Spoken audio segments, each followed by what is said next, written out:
Hey Bison fans, add a little green in your wallet with the NDSU debit card from Gate City Bank.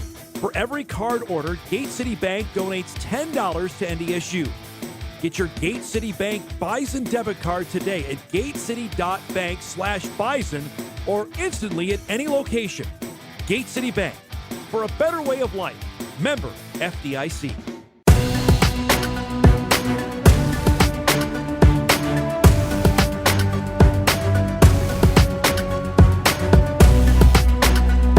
Hey everybody, welcome to the latest edition of the Kolpack and Izzo Podcast, brought to you by Gate City Bank. With the Forum's Jeff Kolpack, I'm Dom Izzo from WDAY Sports. We get set for an FCS quarterfinal game in Vermillion, South Dakota, Saturday afternoon.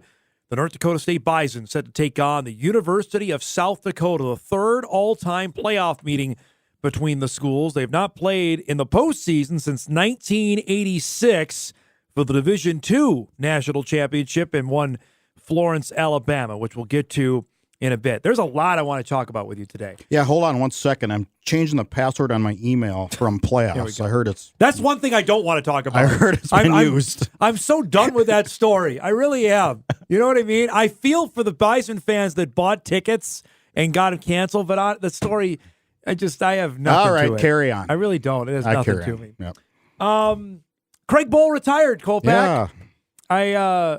I read your column today. I'm going to write something up, I think, tomorrow. My own memories. Our poll question today was Craig's biggest win in NDSU. I put down these four. Maybe you have a different one. I put Minnesota 2007, the Montana win, Kansas State, or the first national championship over Sam Houston. You have a different one in there? To pick one? If you had to pick one of those? Well, personally for him, it was the Kansas State one because that was the scene of the crime where essentially he was fired as a defensive coordinator at Nebraska. I think they gave up something like 60 or something to Kansas State and made the change. Essentially, they made the change, just didn't announce it for a bit. And so there was a redemption of sorts for him that, yes, I can coach Nebraska, so take that. So I think personally is for him. So Minnesota, I think it's Minnesota. That's what I voted on because that night I was still anchoring the sports, and I had wrapped up everything for the 10 o'clock news, and I remember hearing Reese Davis of ESPN say, "Well, you won't believe what happened at the Metrodome today with North Dakota State," and I whipped my head over like, "Whoa!" And I think that was the first time the Bison football team had on ESPN, and they showed the highlights of Tyler Roll going down the sidelines of the Dome. That to me. I know how huge Kansas State is. It sprungboard everything from College game day to Craig getting the job at Wyoming. But to me, Minnesota in 2007 was special. What were your other two again? I had the Montana game, 2003, and then the Sam Houston State, the first national championship game. Yeah, runner up to Minnesota. There's something about being on that stage, and there was a precursor to that in 2006 when there was 10-9. The Gophers barely won, shouldn't have won. But that was the one, I think, that put the fan base over the top. That, oh, my God, this team, at one time, the Bison program beating Minnesota was unthinkable. Even playing them was unfathomable. And then to beat them in the matter of actually how they did it in 2011, that was a decisive 37-24 win. But I think that was the game. I remember being downtown Minneapolis afterward and with some of my friends that lived down there, just walking around, and you saw Bison fans everywhere. And it was just this go by, they'd see me go Bison. I didn't go back. I'm just like, hey, that's cool. But it was just this go Bison love fest walking around Minneapolis. And then so we shouldn't be surprised in 2011 when they almost sold out for a Toyota Stadium. Yeah. Back then it was Pizza Hut Stadium. I look at, and you wrote about this in your book, and you wrote about it in the column today, the circumstances on how he left still leaves a bad taste in my mouth. And I'm sure for Bison fans as well, that it wasn't handled well. The players found out online on Twitter about him getting the job at Wyoming. And then the next month, you've written about, and we've talked about ad nauseum on this, on how awkward it got in the Bison football offices at the Dome for the 3 weeks leading up to the national championship game. I hope sometime that he will come back and maybe not expound on it, but just say thank you. And I hope we get that, Jeff. I don't know if that's coming. That might be pie in the sky, but it still leaves an odd taste in my mouth on how things ended here. I saw him once since that time he left, and you're right, it was awkward. And us, whether staking out the airport, last night I wrote that column. I bet in 20 minutes. Yeah, I bet you could. It was just easy. It was just it just right flooded. At the top of your mind. It just flooded right through it. And I remember that meeting down in the Dome, and we referred to it as he gave us the Heisman as he walked out, because it literally was that arm. It was. We're not making it up, folks. It really was. And he added intensity to his face. Yep. All those times. I mean, I was back in the days when I used to attend practice all the time. I'd be there in fall camp every day, out there in the hot sun. Me and Roy Johnson sitting there watching football practice. And so all those times you think you get to know the guy, and that was the answer to my column. I think I know him, but I don't. Yeah. I never did. I thought I did sometimes. Then there's times when he would just shut us out for a month at a time. I remember vividly, I mentioned on Hot Mic on Thursday, the Travis Beck incident. He didn't talk to me for a month after that, because we reported on the deal with Travis that happened in downtown Fargo. I got banned for a month, and it wasn't even my story. It was Amy Dalrymple, our forum news writer, when she did a story on Craig, who became the spokesman for the highway department. And then she went back into his record and found like 25 speeding tickets and did the story, which I kind of don't blame him, because he'd circle the state, and going from Lemoore to Winemere, he had to be at Winemere at a certain time. Oh my God, I got half hour to get there. I better step on it. And he got busted a lot. And so I really don't, I mean, you shouldn't speed, but I get why he got caught. But still, he Heisman me for a good month after that. So I did run into him one time, and after he left. Yep. Eric Peterson and I were leaving the forum, going to get some coffee, like mid-afternoon. I think it was like on a Friday afternoon. And as we're walking, there's this group of people sitting across the street. We're walking toward Broadway. They were sitting at Vinyl Taco outside. And I'm just walking. God, that looks like Craig Bohl. I'm just kind of half joking. All of a sudden, this guy gets up, runs across the street, and it was Craig Bohl. Guys, how's it going? God, good to see you. We're like, Craig? He almost backslaps us. He was in town for a wedding or something. Yeah. Yep. And I went, huh. That's just the way he rolled. Yep. And I'll finish this. I had to finish my book with him. I wasn't going to do the book without him, the Bison book. And I wrote this in the column that I left a message in January. I still have it. Got a couple messages on my phone. I won't leave them, because that was the genesis of the book. Yeah. And so I called him in January. No return. Called him. His assistant said, I'll relay the message. Called him a couple more times. And then he called me back on, I got it right here, on July 23rd at 11:25 a.m., 2015. Hi, good morning, Jeff. This is Craig Bohl and Laramie. I'm going, did he have, I thought we were on a first name basis. So anyway, he was going to come back before camp started in Walker at Chase at the Lake. He goes, I'll meet you there then. I drove up to Walker and met him. It was a good 2 hours. The last question was something about him, the circumstances of him leaving and Chris Kleiman getting the job. And he goes, okay, that's it. Didn't want to talk about it. And I obviously left that for last. Yeah. I was done anyway. Yep. And didn't want to expound on that. Yep. And sort of an icy ending to that conversation. Yeah. I will say this, and I mentioned this on my show, though, Jeff, every time when I started going on the road full time in 2010, if I wanted to talk to him, if we wanted to talk to him before the game, he did it. He was great. Every time. Yep. And he wouldn't do that with anybody else. He did that with you and I every time, whether we were in Kansas, to Colorado State, to Manhattan, to the final game he coached against Towson in the national championship game. I remember joking with him, like, all right, this is it. And he still had the suit on. He would do the walk around the field like he did every game, but he did that all the time. I will always be appreciative of that we had access there that others didn't. I thought he did a great job over the years of just selling the program. Yes. And I'll go back to his, he met with boosters. I have a friend of mine who he met with and when they're going through the transition at Peacock Alley restaurant bar in Bismarck, there's like 5, 6, 7 boosters. And Craig sat down with him, had lunch, and my friend said by the end, we were all writing checks. He was that good of a salesman. He would on his coach's show on Sunday, he'd come in on a suit and tie and sell the program and sell tickets, and he'd do that.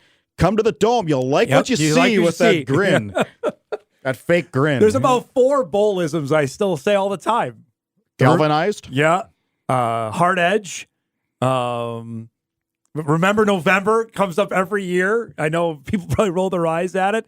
Oh gosh, and well pleased. Yeah, we're well pleased with our performance today. All the time. God, I hope he hears this. Yeah. I hope so too. I hope so. The one I always remember, and it's part of the hot mic intro, is the "Really, Dom? Really?" That was your question to him when they brought out the gold jerseys, and you said Dom wants you to wear all gold. And he went, "Really, Dom? Really?" I ended my column with this. I said, if Craig Bohl ever came back and gave me a text message, hey, do you want to meet for a beer? Hell yeah. Yep. Absolutely. Yep. I would as well. I would enjoy just a chance to sit with him and chat. I will say this, and we'll put a finishing touch on this before we move on to talk about the football game and the other stuff surrounding Bison football. The fact he won 60 games at Wyoming, 6 bowl trips, Kolpack, that's really good. Amazing. Really, really good. I don't think people understand, especially now in the day and age of NIL and how much is being spent in collectives in the Mountain West. The fact that he had the amount of success he had a good year this year, says a lot about how well of a coach he is, how good of a coach he is. I think his greatest strength as a coach is he's a great evaluator of talent. Yes. Yep. I think we found that out, too, after 2008 into the 2009, 2010. Those recruiting classes, how many times we talked about it, I think are the best recruiting classes in the history of Bison football. I really do. He'd get on a plane on early Friday morning, fly to the cities, and he was in the Wayzata High School evaluating film, and he'd come back the flight in the afternoon. But I remember telling me, he goes, there was 2 linebackers. There was a 6'3", 240-pound guy, and there was a 6'1", 205-pound guy. And he goes, I knew the Gophers would take the 6'3" guy because I wanted the other guy. And you knew who that is. It was Grant Olson. Yep. It's pretty good.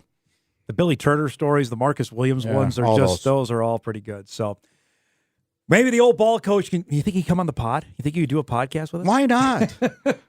No, you gotta effort that. Yeah, we'll try. I'd be well pleased if he'd join us. I know his son is gonna come on Hot Mic next week. He's actually gonna be a granddad. Did he get the job? I believe he's still on staff. Well, he is, but I'm sure he'll be retained. Yeah, that had been part of the deal. Is that he's going to stay on as linebackers coach at Wyoming. The other big story happened, and obviously the transfer portal window opened on Monday. As we record this Thursday afternoon, it is all quiet on the Western Front in terms of North Dakota State players there. I visited with Jay Bartley from the Green and Gold Collective earlier today as we record this on Thursday, and he was of the mindset whenever the Bison season ends, that Monday after, that's going to be the day, whether it's this coming Monday or whenever, to find out. They had a big meeting that was previously scheduled on Sunday night because Tim Miles was in town. They've generated about 150 new members that have come in, Jeff, over the last few days.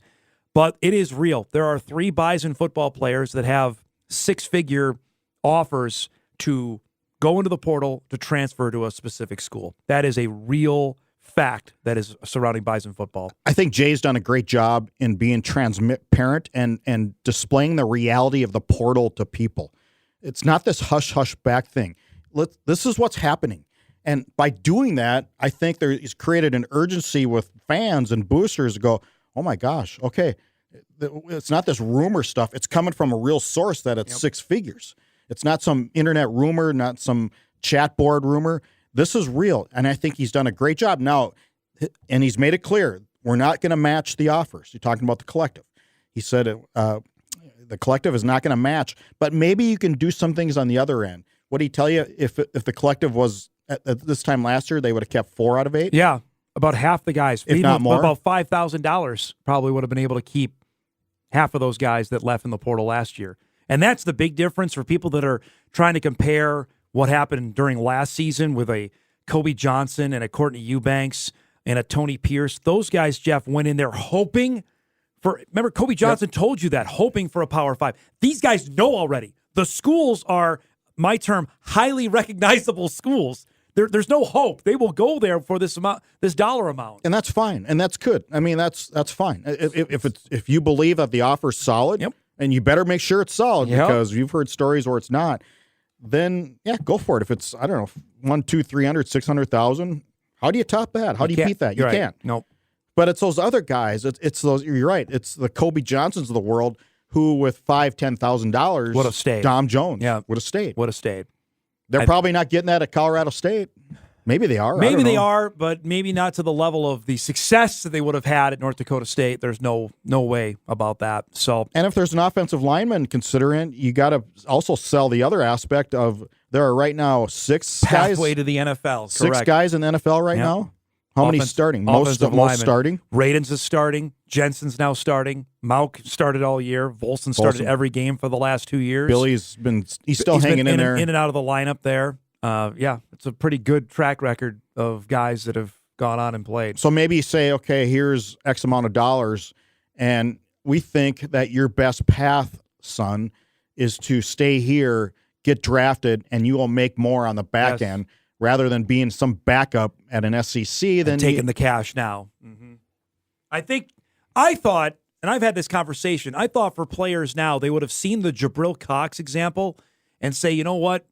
Granted, I know NIL wasn't a thing there, but Jabril left to improve his draft stock, and I think he would have been drafted in the same place had he stayed at NDSU. Now, granted, the Bison didn't have a fall season, so the point is moot, Kolpack, but I thought that would weigh out. It's not going to be the case. Did it help Jazeer Cox? No, it did not.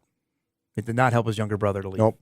So it may help Marquise Siegel. I don't know. He's the one guy that's really and here's contributed. The thing. I think Marquise also, I can't prove he was tampered with, but I think there was probably evidence out there to say he can play at a Power 5 level. And maybe he was homesick as well. Maybe he wanted to get closer to home. I don't know. He's playing at K-State. He's an Omaha kid.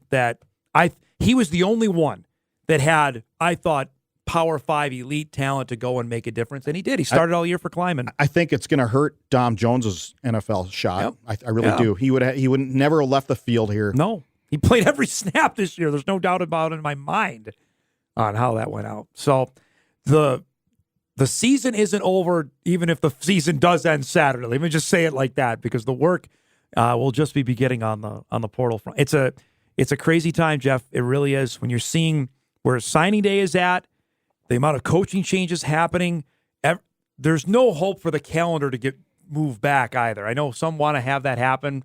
I don't see it. I think the coaches want the players. They got to get in, then they want the players in. So if a player's going to say, well, can you wait till the end of my season? Nah. I know some Bison players from the 80s, and they don't like it. I don't like it. You don't like it. Ants doesn't like it. Nobody likes it. Nope. But as Tim Miles adamantly put, either adapt or die. Yep. Pretty succinctly. I think we're seeing that right now. Absolutely. There's nobody in the portal right now as we speak this minute. Yep. That could change between now course and then, it can. But But at this time last year, things were vastly different. Yes, and I think Wisniewski told me this. Cole Wisniewski told me this. Said I had to instigate some uncomfortable conversations with guys to ask them, where are you at? Where are you sitting right now? And I think they got it out there, Jeff. So at least they understand, well, hey, and I said, okay, did somebody come to you and have that? And he said, yes, because I firmly believe Cole's one of the players that's been targeted. I think we can say that he's out there with one of the six-figure offers. From what he told me, he's not the highest one of the six-figure offers, but he's certainly been targeted. And I thought that was interesting as well. He said, we saw what happened last year when one guy left and 3 guys left. And there's groupthink. We weren't going to do that. We wanted to make sure we had our cards on the table. And I thought that was a really mature, I mean, he's the smartest guy out there. Again, he's a 4.0 student. That shouldn't surprise me. But I thought the cards on the table, I thought was a smart way to go about it in this day and age. Perhaps a big unsung reason why they're still alive and playing at Vermilion. That's a good way to segue there. It's like you're a professional. I think that's a good point, though, too. I think they've really embraced that us against the world kind of mentality. You mentioned it. It is South Dakota. You wrote about this as well. I read it. I love that piece about the history. The pitch is obviously associated with this game. This rivalry in Vermilion in the 1985 Division II semifinals. A similar road. The Bison went on the road that entire postseason as well, all the way to a national championship that year. It wasn't as long of a road in Division II as, 18 playoff? Yeah, 18 playoff. The semifinal being in 1985 in Vermilion, and then 86 was the last time they played postseason, was in Florence, Alabama, the first year it was there. Yep. And I was a fledgling college writer for the Spectrum newspaper. I was also interning at the Forum at the time, and it was my first road trip. Got on the fan plane. Somebody, I'm not going to say who, but somebody who's very still known in the community pulled some strings. Let's just say the student body president at the time pulled some strings to get me on the fan. That's plane. awesome. I didn't know that. Yep, and got me down there. The memories were unbelievable. You get in the cab ride and he's talking about Bear Bryant and Ozzie Newsome and the Bear. Oh, he knew how to recruit, man. He stayed at Ozzie's house. Ozzie lived in Florence. He stayed for 3 days. He stayed there. And remember, I tried to go to the Harlan Hill banquet, which Jeff Bentrim won. Yep. I couldn't get in for whatever reason. So I went, okay, well, I need to do some local flavor. So I went to the local Bison Hotel, and they had alligator races in the lobby. Little 10-foot glass baby alligators, and one of them that won was named Rambo. That's awesome. You remember that? Oh my gosh! Was this the Is it Dave Triplett? That's his name. Yep. That he said he wanted to get the Bison the hell out of Division Post-game press 2. conference. Yep. I wish they'd get the hell out of Division 2. Well, they did, and now they found themselves again now in Division 1. I talked to Rocky Hager this week. He was a defensive coordinator at the time and took over the following year. And he goes, yeah, I had the same thought because Division 2 at the time was starting to shrink. And he goes, to be honest, I thought it was time for NDSU to leave too. Wow. That was back in 86. That's crazy. It took 17 years. Yeah, that's a wild story that year. They won the championship 27-7 that year in 86. That was the third out of 4 years. That was a hell of a team. Led with Bentrim as his swan song there in 1986. That team, if you morph it to today's money, would in Division 1, I think, been a playoff team. Yes. They wouldn't match this team in strength and speed. I'm talking about NDSU. But that was a playoff team. They would have finished high in the CAA or the Southern or middle, maybe a middle road, Missouri Valley. I think they were that good. And now all roads go to Vermilion. And here's USD's, I would say, their biggest playoff game probably since that one, right, Jeff? Hands down. The 86 championship game, Hands right? down. Absolutely. As they get the Bison in their place. We intimated about the ticket situation. All seriousness, I think there's going to be a fair amount of Bison fans in this game in the building on Saturday. Well, I think you're right. USD drew, 6,200 against Sac State. Right. Now, you'd think they would try to almost sell it out, but USD isn't exactly lighting the ticket world on fire. No. And obviously, ticket rookies, and when it comes to... I know it. I mentioned that on Hot Mic. Just kind of rookies new to the situation. You don't think the fans from up north are going to figure it out? This is not their first rodeo on this. Absolutely not. They know how to get tickets. They've been down this road before on how to do this. There were 10,000, according to records, there were 10,000 in the building in 1985 in Vermilion for the pitch game. In which the building seats, now it's less than that because of the renovations they did on the far side. Seats, and they must have stuffed them in the stands. Well, they had the far bleachers. They used to have that on the far side of the Dakota Dome. On December 7th, how about that, Kolpack? It's almost to the day. December 7th, 1985 was the last time they played. It'll be December 9th, 2023 when they play in the quarterfinals. I wrote a column on the pitch, which Bentrim was horizontal to it, and I was down on the field. I couldn't get in the press box because I was a kid writer. They threw me on the field. So I'm on the field. You have the best angle then, right? Well, no, because I'm on the Bison sideline, and I see there's an option play, and I see almost Bentrim going down. Then the next thing there's Molstre running down the sideline. I'm going, what the hell just happened? It's like I missed the extra point last week. I have missed the greatest plays. 2 biggest plays in Bison football history. Come on now. Yeah. So, and I saw the replay on the field. There's a camera guy, and he goes, here's it. He showed me on his camera what happened. Yeah. Oh my God. And there was no replay, right? So what a great reffing job to not call him down. Yeah, absolutely right. And the rest is history there. And so anyway, Bentrim went down the line. Chad Block apparently threw the greatest block in NDSU history. Just ask him. And then Molstre. Stark says that, huh? Well, after the Bozeman block, when my column came out, I get a text message, and I wrote about this, so you'll see it tomorrow. I get a text message from Chad Stark saying, is this a copyright or trademark infringement on my block? The Bozeman block or the block? Oh, jeez. So let's just say I summons my own lawyer. Okay. We'll just leave it at that. You make sure you're good there.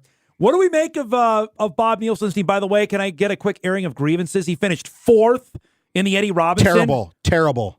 What?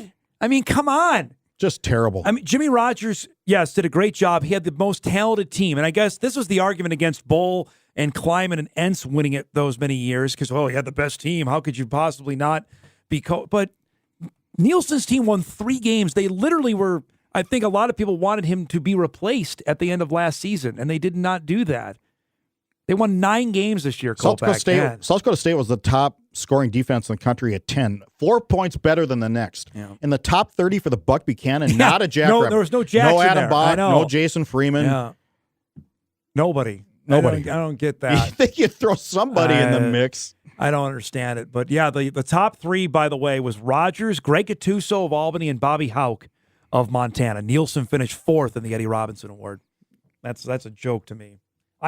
My ballot went Nielsen, Houck, Rogers. That's what I did. I didn't get the vote, but that's what I did for my vote. Been an easy right. The first 2 for sure. So, how much do we take from game 1 when they came up here? USD played a perfect football game that day. That game had 12 total possessions in it.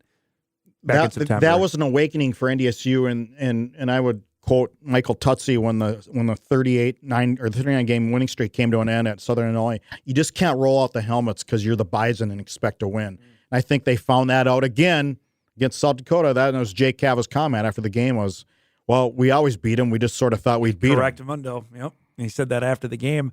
And the Bison were sloppy in that game. They had a late hit called on Javier Derrett that extended a drive. USD scored a touchdown. They had Will Mostart called for a personal foul, ripping off a helmet. That extended a drive. USD got a field goal out of that. There can be none of that. They couldn't get off the field, Jeff, against USD in the second half. The Coyotes, I think, ran, 7 total plays offensively in the second half of that football game in September. I think all those factors are why the Bison are a 6-point favorite. As an unseeded team against a number 3 seed, that's unheard of. On the road. That's unheard of. Yeah, I know it. That's why I'm intrigued, because there's another guy, Charles Pierre Jr., didn't play in that game for USD against the Bison. He's now emerged behind Travis Tice as another over dynamite. Nate Thomas. Yeah, because Thomas got dinged up. That now they've got this guy, and he's been dynamite out of the USD backfield. It's going to have to. Tamarick Williams is going to have another great game. I don't think you can depend on the Bison QBs to run game.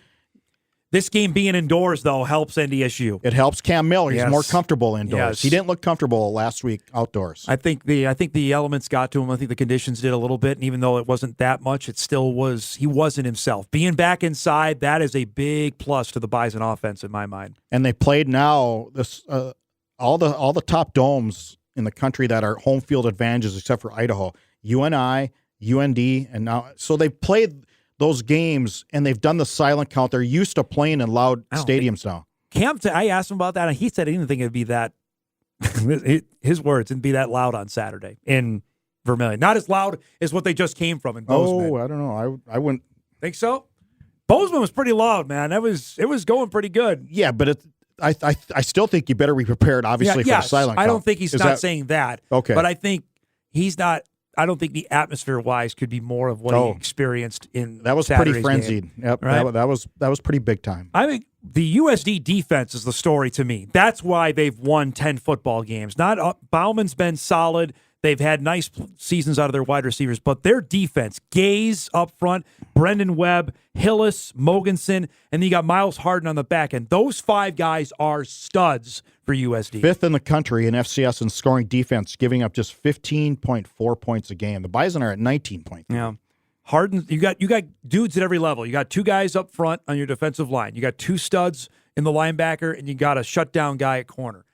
You can win a lot of football games, and that's the challenge for the But NDSU offensively is way different from what we saw September 30th to what they're going to trot out there in my mind, I think, on Saturday, Jeff. It's all about matchups, Dom. Yeah. It's all about matchups.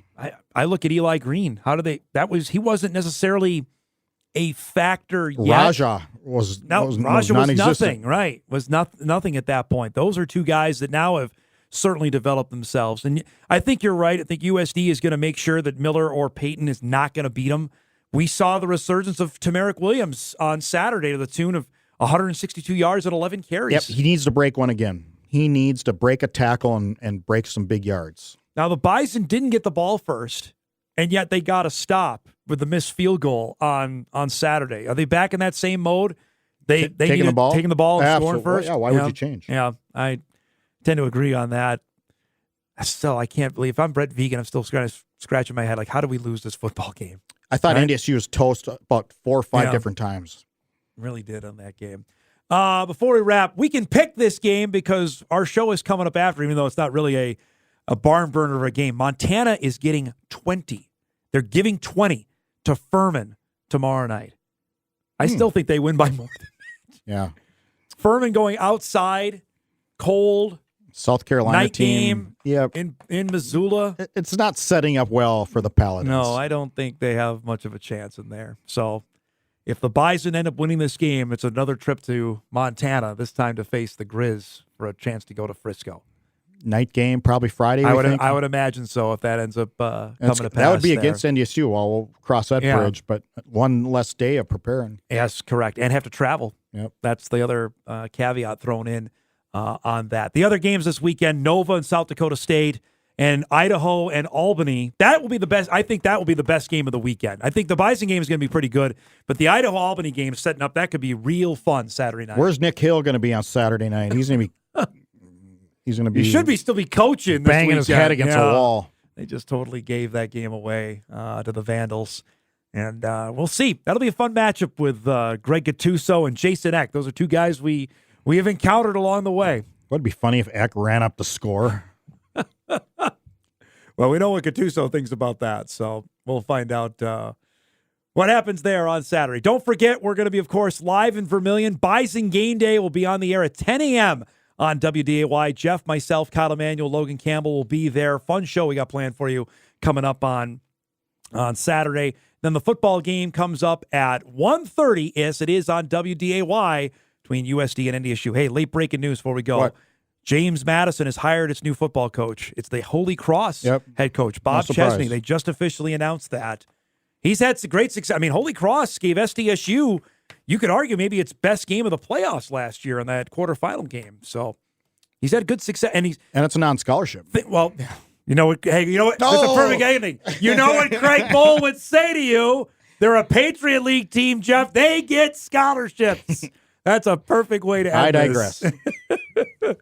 That was my point, though. He won in the Patriot League. Now he's going to have 85 scholarships. He got mad at us at that. Oh, my goodness. That was the Lehigh. Lafayette. No, Lehigh. It was Lehigh playoffs, 2011. We asked. I asked the question. But Craig, they're non-scholarship. I said, Craig, aren't they non-scholarship? Oh, they get paid. They get scholarships there. And it didn't end after the press conference. It was on the way out. How can you ask us a question? Don't you know anything? I guess the answer is no. For Jeff Kolpack, I'm Dom Izzo. That is the latest Kolpack and Izzo podcast, brought to you by Gate City Bank.